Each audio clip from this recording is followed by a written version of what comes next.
But this whole thing, it's just a symptom of a larger problem. There's a growing anti-intellectual strain in this country. It may be the beginning of the end of our informed democracy. Of course, in a free society, you can and should think whatever you want. And if you want to think the world is flat, go right ahead. The Earth isn't flat. And by the way, this is called gravity.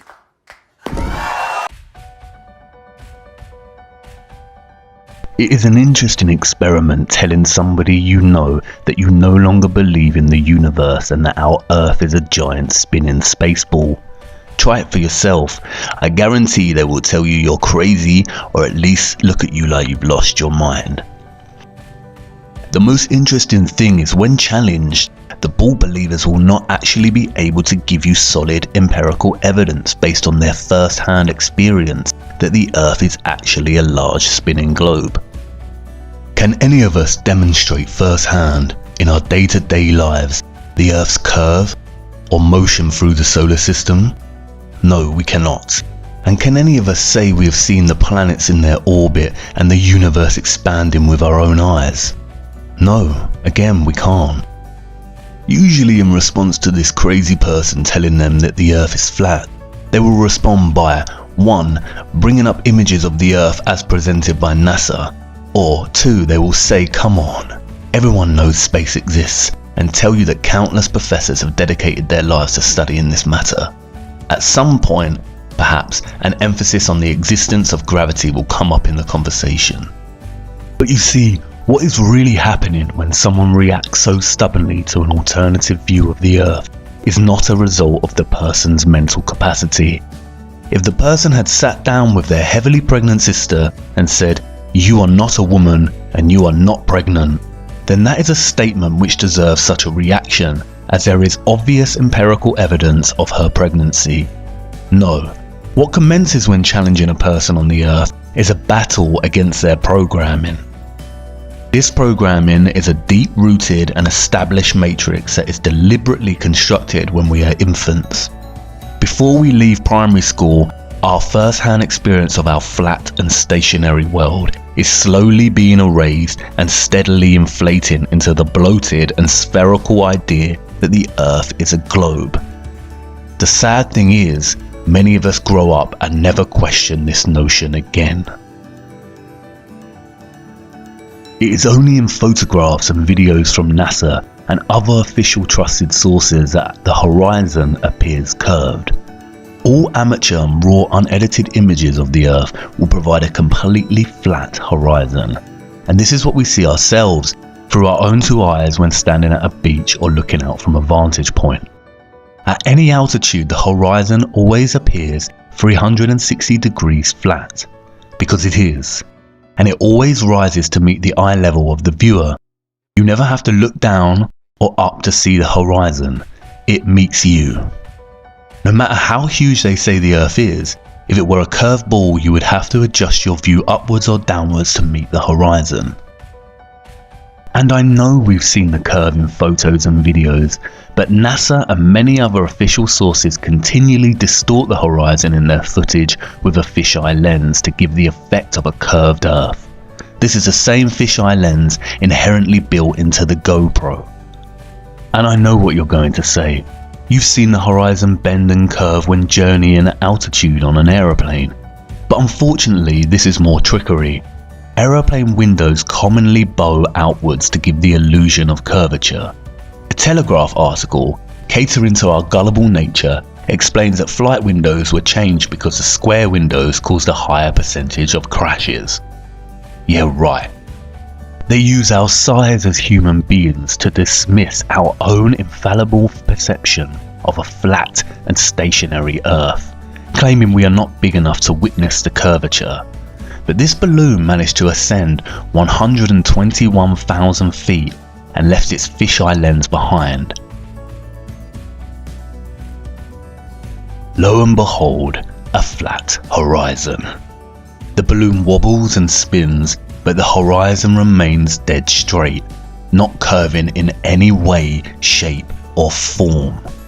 And this is the problem. For centuries, our ancestors used their own judgment and relied on their own natural-born senses to discern that the Earth was flat.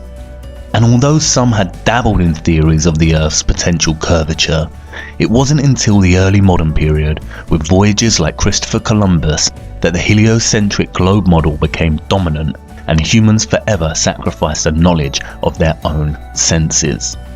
And the heliocentric model is so blatantly flawed and nonsensical that it's astonishing that it even gained traction. Take the water bordering our horizon, for instance. It is the natural physics of water to find and maintain a level, and it just so happens that that level is flat. If Earth was a spherical ball, water would not maintain such consistent flat levels. We are used to water doing this and this, but we have never in all our lives on Earth witnessed with our own eyes water do this. Water does not bend. It's not called sea level for nothing, you know. And if water did not always find a flat level, then why would we use tools such as this to achieve accuracy? Again, water does not bend. Rivers, for instance, always run down to sea level. If Earth was a rotating ball, then inevitably many rivers on Earth would at some point in their journey have to flow uphill. As Eric DeBay points out, the Mississippi is 3,000 miles long, which means it would need to run uphill for 11 miles on a globular Earth. He also points out that a portion of the Nile runs for 1,000 miles with a fall of only 1 foot. Again, if the Earth was a spherical ball, this would be impossible. The scientist magicians of our world claim that the Earth is 25,000 miles in circumference. But spherical trigonometry dictates that the surface of all standing water must curve downward at 8 inches per mile, multiplied by the square of the distance. That means that a 20-mile stretch of water would dip 66.68 feet on either side of its central peak. Every time scientists have tried to find these dips and bends, however, water always proves to be completely level and flat. There's a growing anti-intellectual strain in this country. When building railway tracks, roads and bridges, architects and engineers never account for any curvature. Engineer W. Winkler was published in the Earth Review regarding the Earth's supposed curvature, stating, "As an engineer of many years' standing, I saw that this absurd allowance is only permitted in school books. No engineer would dream of allowing anything of the kind. I have projected many miles of railways and many more of canals, and the allowance has not even been thought of, much less allowed for.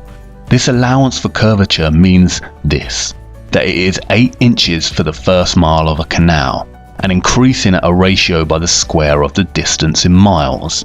Thus a small navigable canal for boats, say 30 miles long, will have, by the above rule, an allowance for curvature of 600 feet. Think of that, and then please credit engineers as not being quite such fools. Nothing of the sort is allowed. We no more think of allowing 600 feet for a line of 30 miles of railway or canal than of wasting our time trying to square the circle." There's a growing anti-intellectual strain in this country. If the Earth was actually a globe, spinning at a mind-numbing 1,000 miles per hour, how is it that we do not feel its motion? There is not a single person on Earth that can testify to feeling the Earth's alleged spin. We feel the motion when travelling in a car, train, boat, plane, and can experience motion sickness.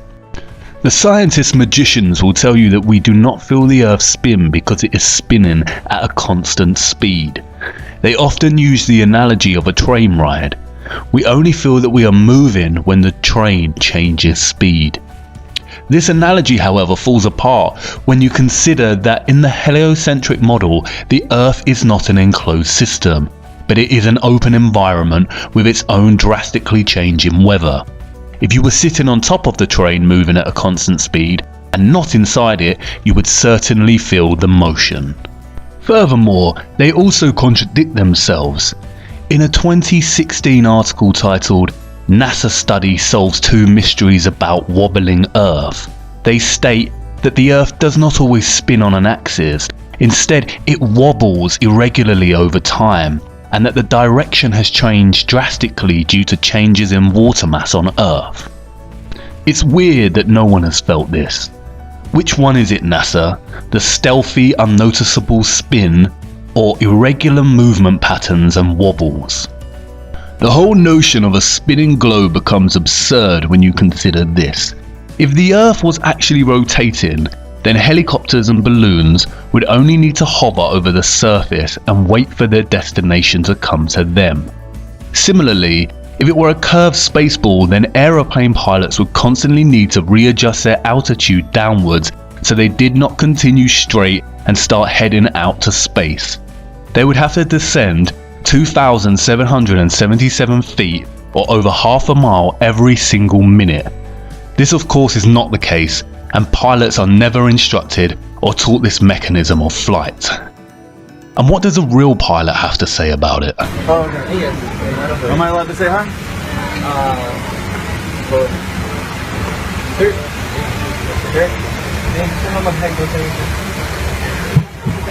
Hey, I just want to say thanks for the smooth flight. Right.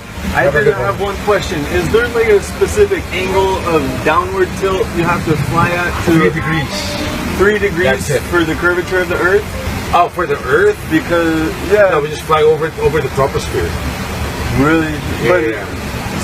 do you have to keep like kind of going down because? No, they actually have to nose up. It flies. Yeah. Really? Because I was reading some stuff on the flat Earth that made a lot of sense. Have you looked into it? Which one? Sorry. I was reading a lot of stuff on the flat Earth. Okay, yeah. True. It's true? Yep. Okay, Yeah. alright, cool. All Hey, right. God bless, brother. Alright, have a good one. You too. Crack on. I just got one question to ask. Flat or a ball? Flat or a ball?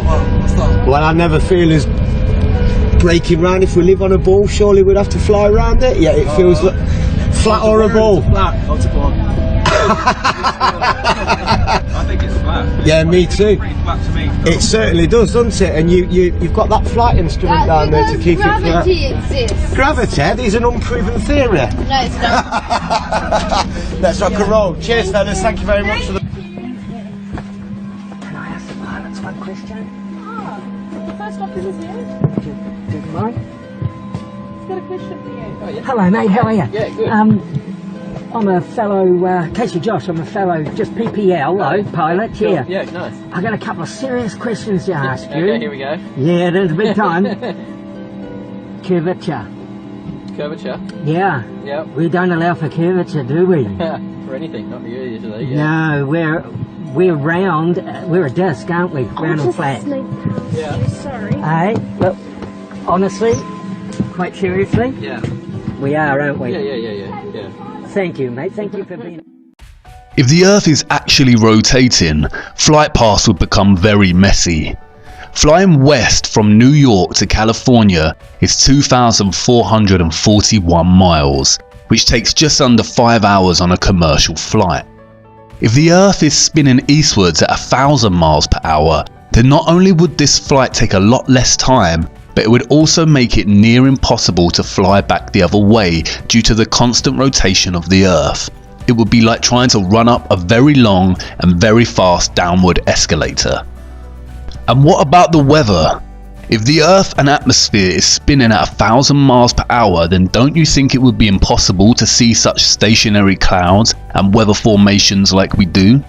Not to mention that clouds often crisscross in their pathways. This would be impossible if the Earth's spin was a reality. Thomas Winship states, "Let imagination picture to the mind what force air would have which was set in motion by a spherical body of 8,000 miles in diameter. which in 1 hour was spinning around 1,000 miles per hour, rushing through space at 65,000 miles per hour and gyrating across the heavens. Then let conjecture endeavour to discover whether the inhabitants on such a globe could keep their hair on.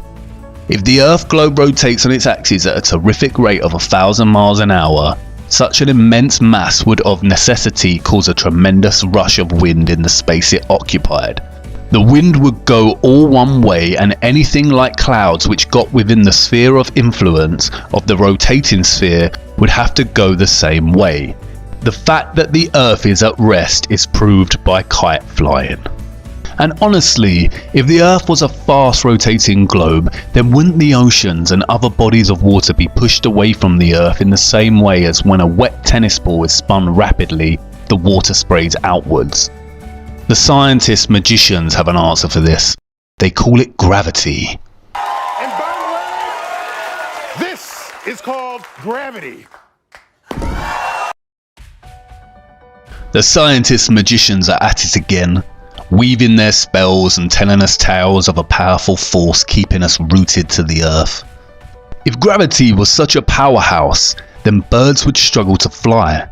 Insects would not be able to use wind to navigate. Monkeys would not climb and jump among trees with ease. Planes would not be able to take off from the ground.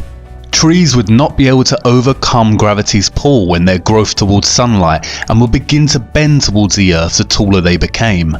And if gravity exists and has the power to bend and wrap the oceans around a gigantic spinning ball, then humans would certainly struggle to lift their arms and legs. Legend has it that an apple fell on Newton's head as he sat under the tree, and this was the catalyst for his great discovery of gravity, which claims that objects are attracted to large masses and gravitate towards their centre. However, when they talk about gravity, what they are actually referring to is the law of density relative to mass. Today, I'm going to show you a simple science experiment that you can try at home to learn about density.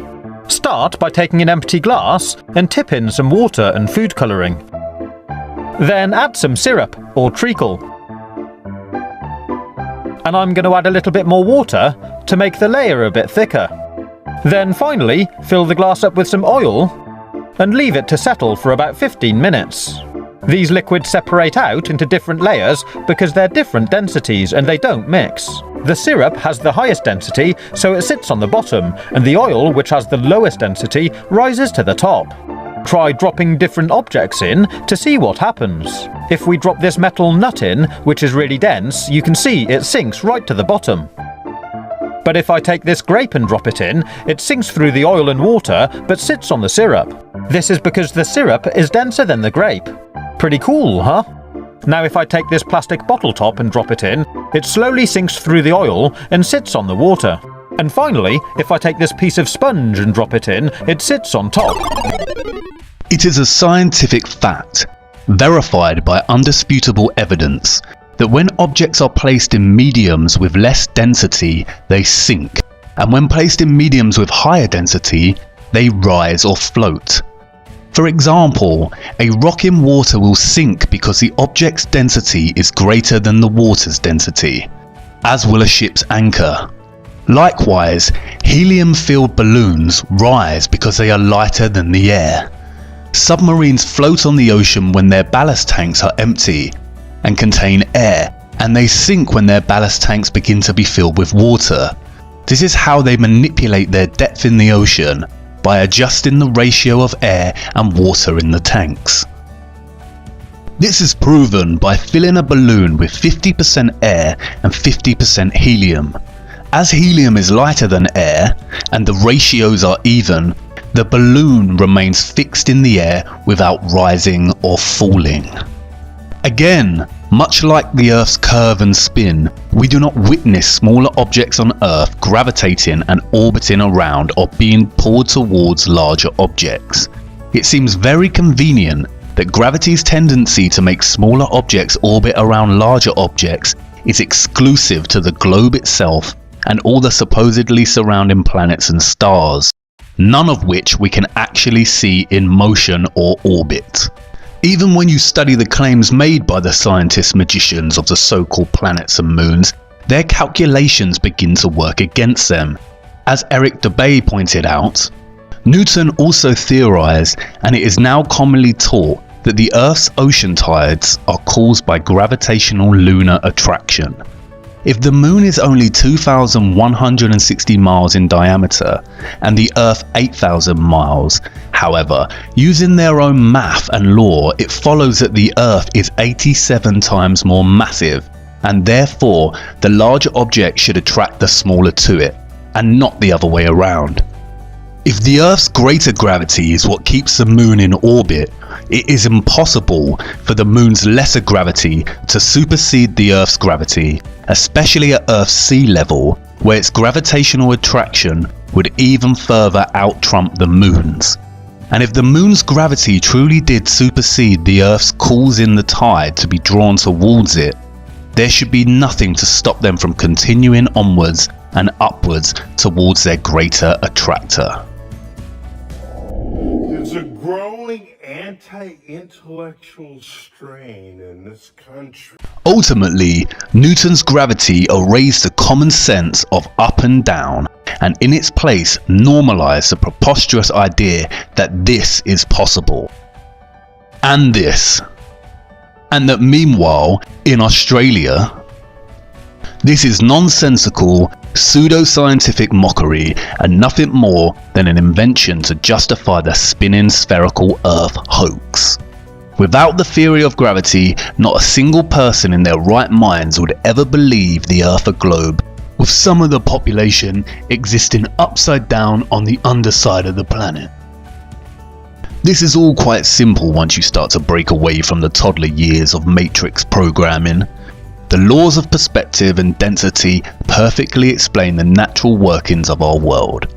They invent complex concepts such as gravity and ridiculous spinning spherical networks of incomprehensible figures and speeds to bamboozle us. And we will get onto why they do this shortly. But wait a minute. I know you're not on board with this just yet, and I can tell you have a big question that you're burning to ask. If the Earth is not a spinning globe, then what about the sun and the moon? We can see the sun rising and setting every day. I'm glad you asked. Follow me to part 4 so we can take a much closer look at our wonderful sun.